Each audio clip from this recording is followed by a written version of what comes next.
upaya dari sang pengacara. Sang pengacara menggunakan metode jaring ikan ya. Jaring ikan. Sang pengacara menggunakan metode jaring ikan ya. Ya siapa tahu dapat kan gitu ya.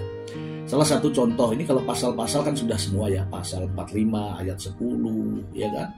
Kemudian pasal 27B ya kan ayat 2. Kemudian pasal 369. Kemudian pasal 3 Undang-Undang tentang Tindak Pidana Pencucian Uang. Sudah paham semua, pengacaranya paham semua. Namun dalam eksepsinya semua itu dianggap tidak pantas dan tidak layak didakwakan kepada Nikita Mirzani. Gitu kan? Kemudian banyak hal-hal yang disampaikan terkait penolakan terhadap dakwaan jaksa.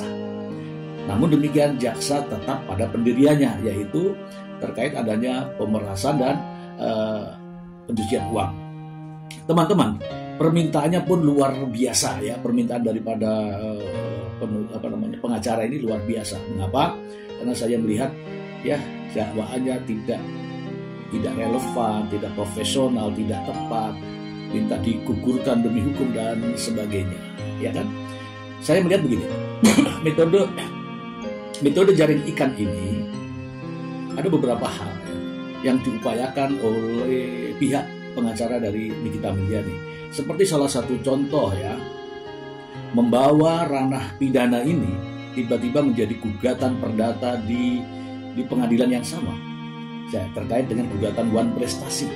Kemudian nomor gugatan ini dijadikan senjata dalam isi eksepsi.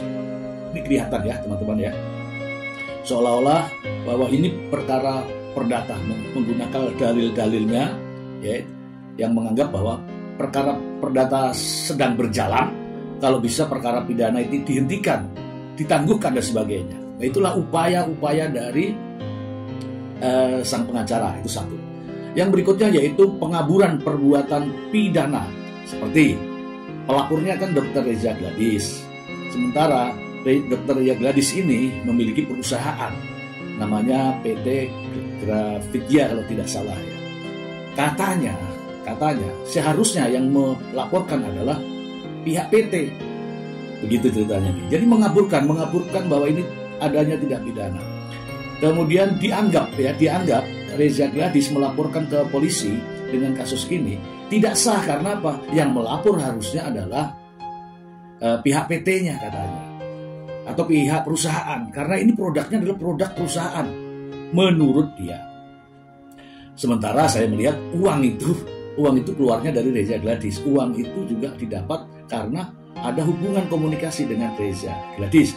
Namun sang pengacara berusaha untuk mengaburkan masalah ini agar seolah-olah perkara pidana ini berubah menjadi perkara perdata karena kaitannya dengan produk perusahaan, gitu ya.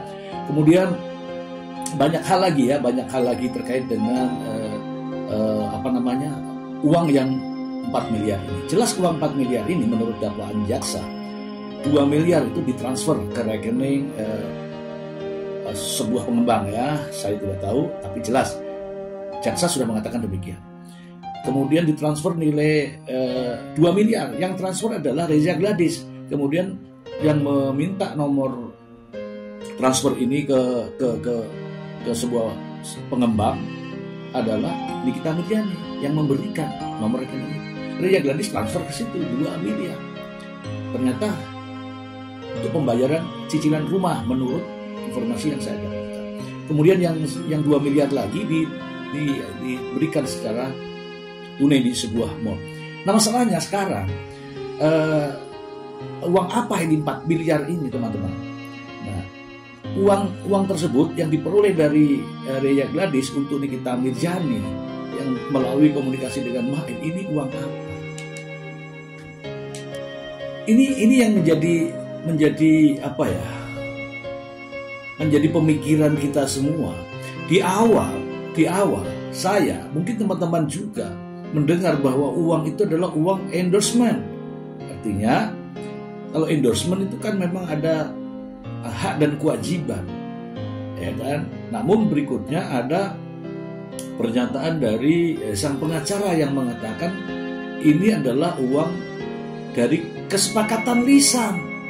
kesepakatan lisan ya antara Reza Gladys dan Nikita, makanya menggugat ke Pengadilan Negeri Jakarta Selatan terkait dengan wan prestasi hukum perdata setelah adanya tindak pidana.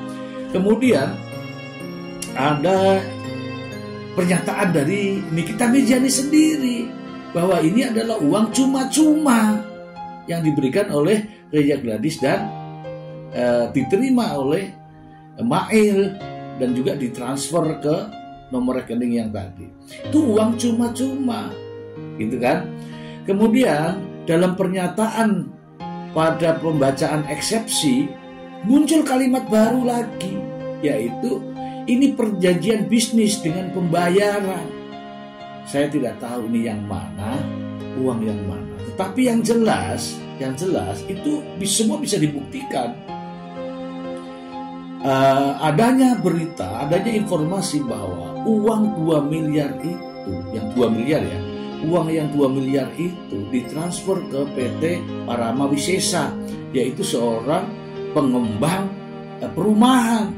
Dan ternyata Nikita Mirzani membayarkan uang tersebut terhadap uang cicilan rumah. Ini yang menjadi tanda tanya besar. Mungkin saja tidak akan terjadi seperti ini kalau tidak ada uang ini. Dan pertanyaannya, mungkin teman-teman juga meributkan masalah mengapa direkam dan Nikita Mirzani merasa dirinya dijebak karena buktinya direkam. Begini teman-teman, ini uang bukan uang 100.000, 200.000, 400.000, bukan. Ini uang miliaran, jumlahnya 4 miliar. Siapapun yang mengeluarkan uang dengan jumlah nominal yang sangat besar pastilah ingin mendapatkan bukti, gitu ya, bukti pengeluaran, gitu. Nah, karena permintaan juga tidak ada buktinya tertulis, maka ini cerdas ya, menurut saya cerdas. Karena apa?